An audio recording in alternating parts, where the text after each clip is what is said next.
Hello everyone, welcome back to just learn. So बच्चों, आज हम लेकर आ चुके हैं भक्ति चैप्टर के बहुत ही ज़्यादा इंपॉर्टेंट क्वेश्चंस जो कि एग्जाम में आपकी बहुत ज़्यादा हेल्प करेंगे। तो चलिए फिर बिना किसी देरी के शुरू करते हैं क्वेश्चंस को पढ़ना।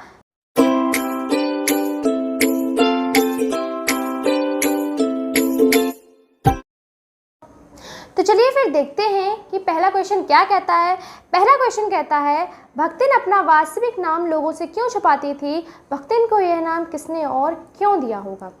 कि जो भक्तिन है उसका रियल नाम भक्तिन तो नहीं होगा, कुछ ना कुछ उसका रियल नाम होगा, तो वो अपना रियल नेम क्यों नहीं बताती थी लोगों को? तो जो उसका रियल नेम है वो लक्ष्मी था और लोग उसको लक्ष्मी नाम से नहीं जानते थे क्योंकि उसने कभी तो बताया नहीं था लोगों को कि उसका नाम लक्ष्मी है। और अगर वो इसलिए नाम नहीं बताती थी क्योंकि वो बहुत गरीब थी, जैसा हमने चैप्टर में पढ़ा था, उसके पास धन नहीं था। तो उसे ऐसा लगता था कि अगर वो अपना नाम बताएगी लक्ष्मी तो लोग उसकी हालत को देखकर कहेंगे कि बताओ, इसका नाम तो लक्ष्मी है लेकिन इसके पास धन बिल्कुल भी नहीं है। इसीलिए वो अपना नाम किसी को नहीं बताती थी। तो चलिए फिर देखते हैं कि उसके उत्तर में क्या लिखा हुआ है। भक्तिन का वास्तविक नाम था लक्ष्मीन अर्थात लक्ष्मी। लक्ष्मी नाम समृद्धि एवं ऐश्वर्य का प्रतीक माना जाता है, परंतु यह नाम के साथ गुण नहीं मिलता। लक्ष्मी बहुत गरीब तथा समझदार है। यह जानती है कि समृद्ध का सूचक यह नाम गरीब महिला को शोभा नहीं देता। उसके नाम का में लाभ व भाग्य में विरोधाभास है। वह सिर्फ नाम की लक्ष्मी है, समान उसके नाम को सुनकर उसका उपहास ना उड़ाए, इसलिए वह अपने वास्तविक नाम लोगों से छुपाती थी। भक्तिन को यह नाम लेखिका ने दिया। उसके गले में कंठी माला व मुड़े हुए सिर से वह भक्तिन ही लग रही थी। उसने सेवा भावना व कर्तव्य परायणता को देखकर ही लेखिका से उसका नाम भक्तिन रखा था। चलिए अब हम आते हैं हमारे दूसरे क्वेश्चन पर। देखते हैं कि हमारे दूसरे क्वेश्चन में क्या कहा गया है। भक्तिन का अतीत परिवार और समाज की किन समस्याओं से जूझते हुए बीता है? पाठ के आधार पर उत्तर दीजिए कि भक्तिन के अतीत में उसके साथ क्या क्या हुआ था, लेखिका के पास आने से पहले उसके जीवन में क्या क्या हुआ था। तो हमने चैप्टर पढ़ा है, हमने देखा है कि भक्तिन की जो जीवन था वो बहुत ही परेशानियों से भरा हुआ था, बहुत ही मुश्किलों से भरा हुआ था। बचपन में उसकी शादी कर दी गई थी, शादी के कुछ दिनों बाद उसके माता पिता की मृत्यु हो गई थी और जो भक्तिन थी उसके 3 ही लड़कियां हुई थी, कोई भी लड़का नहीं था उसके पास, जिसकी वजह से उसकी जो जेठानी थी, उसकी सास थी, वो उससे भेदभाव करने लगी थी। और जब वह 36 वर्ष की हुई थी तो जो उसके पति है उसकी भी मृत्यु हो गई थी और जिसके बाद उसके परिवार वालों ने उसकी बेटी का विवाह कर दिया था उसकी संपत्ति लेने के लिए। लेकिन क्या हुआ था, कुछ दिनों बाद उसकी जो बड़ी बेटी के जो पति था उसकी भी मृत्यु हो गई थी और वो विधवा हो गई थी। विधवा पुत्री के साथ घर वालों ने बलात्कार करने की कोशिश करी थी और पंचायत ने भी सही फैसला नहीं किया था। उसी बलात्कारी के साथ उसकी पुत्री का विवाह कर दिया था और कुछ समय बाद भक्तिन की पूरी संपत्ति बर्बाद हो गई थी, कुछ भी नहीं बचा था। तो चलिए फिर देखते हैं कि इसके उत्तर में क्या है। भक्तिन का जीवन सदैव परेशानी भरा रहा। बचपन में माँ की मृत्यु हो गई थी, विमाता ने उसे भेदभाव किया। विवाह के बाद उसकी 3 लड़कियां हुईं, जिसके कारण सास व जेठानियों ने उससे व लड़कियों के साथ भेदभाव किया। 36 वर्ष की आयु में पति की मृत्यु हो गई थी। ससुराल वालों ने संपत्ति हड़पने के तमाम प्रयास किए, परंतु उसने बेटियों की शादी की, एक घर जमाई बनाया, परंतु दुर्भाग्य से वह शीघ्र ही मृत्यु को प्राप्त हो गया। इसके बाद ससुराल वालों ने मिलकर उसकी विधवा पुत्री का बलात्कार कराने की कोशिश की। पंचायत ने बलात्कारी के साथ ही लड़की का विवाह जबरन कर दिया। इसके बाद भक्तिन की संपत्ति का विनाश हो गया। अब आते हैं हमारे थर्ड क्वेश्चन पर। चलिए देखते हैं कि थर्ड क्वेश्चन में क्या है। भक्तिन के आ जाने से महादेवी वर्मा जी अधिक देहाती कैसे हो गई थी? यहाँ पर देहाती का मतलब है कि वो गांव में रहने वाले जैसी कैसे हो गई थी। तो क्या होता है कि हमने पढ़ा था चैप्टर में कि जो भक्तिन होती है वो बिल्कुल गांव का रहन सहन बिल्कुल वहाँ भी वैसे ही रहती है जैसे गांव में लोग रहते हैं बिल्कुल। जबकि महादेवी वर्मा उससे कहती हैं तो तुम अपने आप को बदलो, लेकिन वो अपने आप को बदलना नहीं चाहती है। वो वही गाढ़ी दाल बनाती है, मीठा खाने में नहीं बनाती है और उनको लपसी बनाकर खिलाती है, वही गांव वाला उनको भोजन खिलाती है और अपनी तरह उनको बनाने की कोशिश करती है। और महादेवी वर्मा भी उसके खाने से संतुष्ट होने लगती हैं और वो देहाती बन जाती हैं। तो चलिए फिर देखते हैं कि इसके उत्तर में क्या है। भक्तिन के आने के बाद लेखिका को ग्रामीण संस्कृति, वहाँ के रहन सहन, वेशभूषा आदि का अच्छा ज्ञान हो गया था, क्योंकि भक्तिन लेखिका के घर में भी अपने गांव के घर जैसे ही रहती और खाना बनाती थी। जैसे गाढ़ी दाल, मोटी रोटी, बाजरे के तिलवर, ठंडे पुए, मकई की लपसी आदि बनाकर लेखिका को खिला देती। भक्तिन भोजन में मीठा नहीं बनाती थी। महादेवी वर्मा ने कई बार उसे सही तौर तरीके अपनाने को कहा, लेकिन भक्तिन नहीं मानती थी। धीरे धीरे महादेवी वर्मा जी का स्वाद भी बदल गया और वह भक्तिन के बनाए खाने को खाकर संतुष्ट रहने लगी। उसकी के हिसाब से यानी देहाती तरीके से जीवन जीने लगी थी। चलिए अब हम आते हैं हमारे 4th क्वेश्चन पर और देखते हैं कि हमारा 4th क्वेश्चन क्या कह रहा है। भक्तिन अच्छी है यह कहना कठिन होगा, क्योंकि उसमें दुर्गुणों का अभाव नहीं है। लेखिका ने ऐसा क्यों कहा होगा? लेखिका ने ऐसा क्यों कहा होगा कि भक्तिन को अच्छा नहीं कह सकते, लेकिन उसमें दुर्गुणों का अभाव भी नहीं है? ऐसा लेखिका ने क्यों कहा होगा? लेखिका ने ऐसा इसलिए कहा क्योंकि वो रहती थी, बहुत सादा थी, वो कुछ भी नहीं करती थी, बिल्कुल सादा जीवन व्यतीत करती थी, गांव वाला। लेकिन वो किसी की भी बात नहीं मानती थी, लेकिन अपनी बात मनवाना अच्छे से जानती थी। वो सभी लोगों से अपनी बात मनवा लिया करती थी। और क्या होता था, कभी अगर उसको पैसे गिरे हुए मिल जाते थे तो वो उन पैसों को उठाकर भंडार घर की मटकी में डाल दिया करती थी। और जब उससे कोई इस बारे में पूछता तुम चोरी क्यों करती, तो वो इसको चोरी नहीं समझती थी। वो कहती थी कि वो इस सब को पैसे संभाल कर रखना कहती थी, वो इसको चोरी नहीं समझती थी। वो ये कहती थी कि ये हमारे कठिन समय में हमारे काम में आएंगे, इसलिए वो उनको उठा कर रखती रहती थी। तो चलिए फिर देखते हैं कि इसके उत्तर में क्या कहा गया है। हर व्यक्ति में गुण और अवगुण दोनों ही मौजूद होते हैं। भक्तिन भी इसका अपवाद नहीं थी। वैसे तो भक्तिन बहुत ही सादगीपूर्ण ग्रामीण संस्कृति के अनुसार अपना जीवन जीने वाली महिला थी। वह अपनी मालकिन को खुश करने के हर संभव प्रयास करती थी, लेकिन उसमें थोड़े अवगुण भी थे। जैसे वह दूसरों की कोई भी बात नहीं मानती थी, लेकिन अपनी बात हर किसी से मनवा लिया करती थी। कभी कभी घर में रखे हुए पैसों को भंडार घर की मटकी में छिपा देती थी, लेकिन जब उससे इस संबंध में कोई पूछता तो वह चोरी की बात मानने के बजाय अपने तर्क देती और लेखिका को चुप करने की कोशिश करती। वह कहती थी उसने चोरी नहीं की है, बल्कि उन पैसों को संभाल कर रखा है। चलिए अब हम देखते हैं कि हमारे 5th क्वेश्चन में क्या कहा जा रहा है। भक्तिन की बेटी पर पंचायत द्वारा जबरन पति थोपा जाना एक दुर्घटना भर नहीं, बल्कि विवाह के संदर्भ में स्त्री के मानव अधिकार, विवाह करें या ना करें अथवा किससे करें, इसकी स्वतंत्रता को कुचलते रहने की सदियों से चली आ रही सामाजिक परंपरा का प्रतीक है। कैसे? क्वेश्चन में पूछा गया है कि क्या हुआ था कि जो भक्तिन की बेटी थी उसकी ज़बरदस्ती पंचायत ने शादी करवा दी थी, और उससे करा दी थी जिसने उसका बलात्कार किया था, और उससे पूछा भी नहीं था कि तुम्हें किससे शादी करनी है, इससे करनी है कि नहीं करनी है, फिर भी उसकी शादी कर दी थी। तो ऐसा इसे हम क्या कह सकते हैं? क्या है ये? स्त्री के मानव अधिकार को कुचलना ही है, उसका हनन करना है। तो बहुत पुराने समय से जो समाज है उसमें जो पुरुष समाज प्रधान है, हमारे यहाँ पर पुरुष की ज़्यादा चलती है।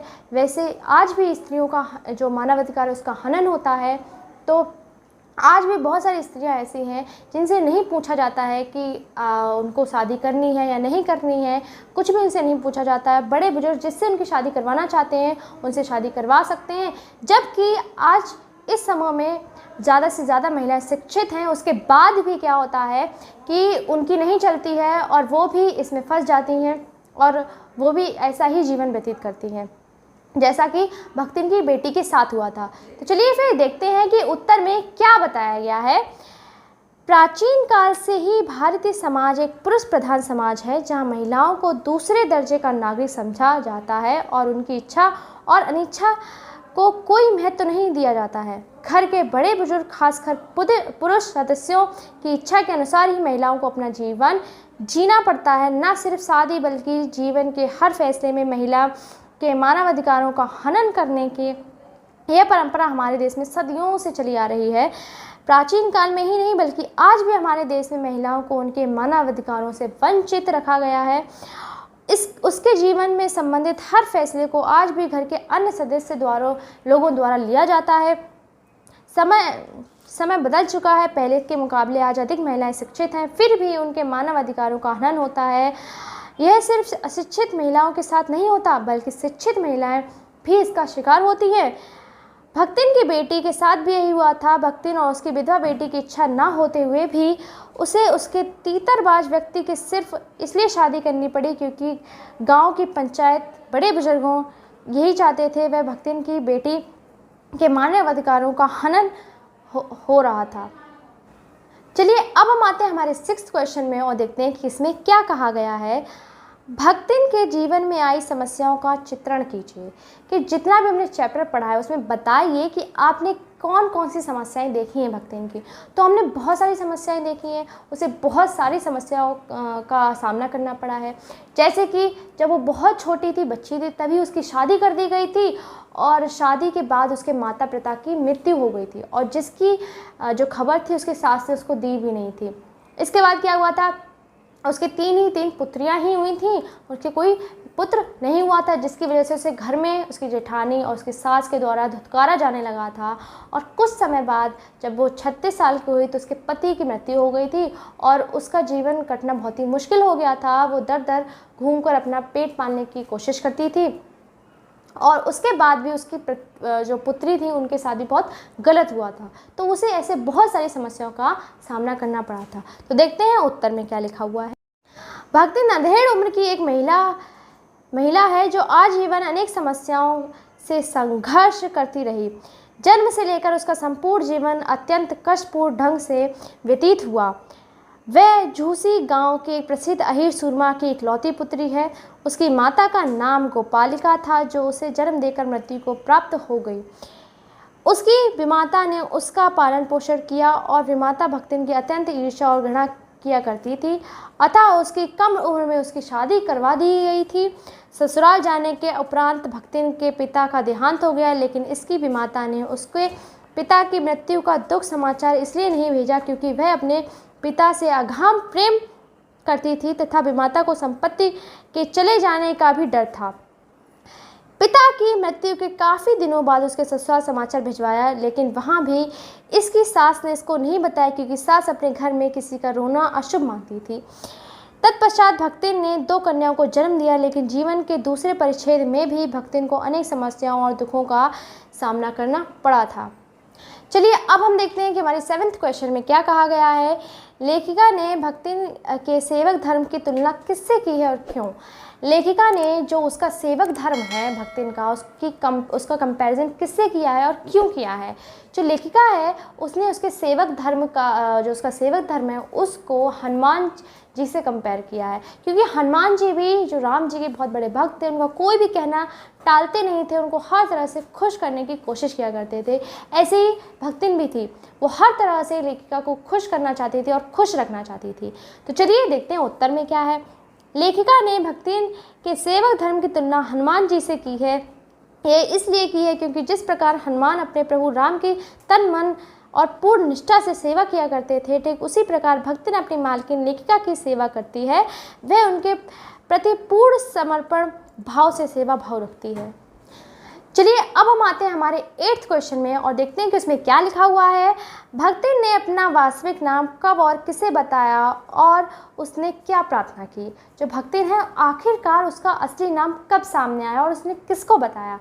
तो जो भक्तिन थी उसने जब उसे नौकरी चाहिए थी लेखिका के पास, तब उसने नौकरी लेते समय लेखिका को अपना नाम बताया, लेखिका महादेवी वर्मा को अपना असली नाम बताया था और उससे यह प्रार्थना की थी कि प्लीज़ आप कभी भी मेरा यह नाम कभी भी प्रयोग मत कीजिएगा, कभी भी इस नाम से मुझे मत पुकारिएगा। तो देखते हैं उत्तर में क्या है। भक्तिन ने अपना वास्तविक नाम नौकरी पाने के समय अपनी मालकिन लेखिका महादेवी वर्मा को बताया था। उसने लेखिका से यह प्रार्थना की थी कि वह इस नाम का कभी उपयोग ना करे। चलिए अब हम देखते हैं कि हमारी 9th क्वेश्चन में क्या कहा गया है। तो चलिए पढ़ते हैं क्वेश्चन नंबर 9। भक्तिन का खेत खलिहान के प्रति कैसा ज्ञान था और क्यों। कि भक्तिन को खेतों के बारे में नॉलेज कैसे थी और क्यों थी। तो जैसा कि हम जानते हैं, हमने चैप्टर पढ़ा है कि जो भक्तिन थी वो अपने खेतों का काम, गाय भैंस का काम वही किया करती थी, क्योंकि उसकी जेठानियों की उपेक्षा के कारण उसको वह सारा काम करना पड़ता था। वह पुत्रियों की माता थी, इसलिए उस पर इतना कष्ट दिया जाता था, जिसकी वजह से खेतों का सारा काम उससे करवाया जाता था, जिसकी वजह से उसे खेतों की बहुत ज़्यादा उसे ज्ञान था उसके बारे में। तो देखते हैं कि उत्तर में क्या लिखा है। भक्तिन का खेत खलिहान के प्रति ज्ञान बहुत अच्छा था, क्योंकि वह अपने घर, गाय भैंस, खेत खलिहान आदि की देखभाल किया करती थी। जेठानियों की उपेक्षा के कारण उसे ही खेत खलिहान का कार्यभार सौंपा गया था, जिसे करते करते उसे अधिक ज्ञान हो गया था। चलिए अब हम आते हैं हमारे 10th क्वेश्चन पर, लास्ट क्वेश्चन पर। देखते हैं उसमें क्या लिखा हुआ है। भक्तिन का अन्य लोगों से अधिक बुद्धिमान होना कैसे प्रमाणित होता है, कि हम कैसे कह सकते हैं कि जो भक्तिन है वो दूसरे लोगों से अधिक बुद्धिमान थी, क्योंकि वो अपनी लेखिका की बहुत ज़्यादा मदद किया करती थी, उनकी उत्तर पुस्तकें बांध दिया करती थी, और जो अधूरे चित्र होते थे उनको कोने में रख दिया करती थी, उनकी रंग की प्याली धो दिया करती थी, और अपने पल्लू से उनकी जो चटाई उसको साफ़ कर दिया करती थी, फिर कहती थी कि अब वो काम करे। तो वो उनकी बहुत ही ज़्यादा सहायता करती थी। तो चलिए देखते हैं कि उत्तर में क्या लिखा हुआ है। भक्तिन लेखक के द्वार पर बैठकर बार बार काम करने का आग्रह करती है। कभी वह उत्तर पुस्तकों को बांधती है, कभी अधूरे चित्रों को कोने में रख देती है, तो कभी रंग की प्याली धोकर और कभी चटाई को आंचल से झाड़कर वह लेखिका की सहायता करती है। इसी से भक्तिन का लेखिका का अन्य लोगों से अधिक बुद्धिमान होना प्रमाणित होता है। तो यहीं पर हमारे क्वेश्चन फिनिश होते हैं। ऐसे ही और क्वेश्चन पढ़ने के लिए देखते रहिए just that. All the very best.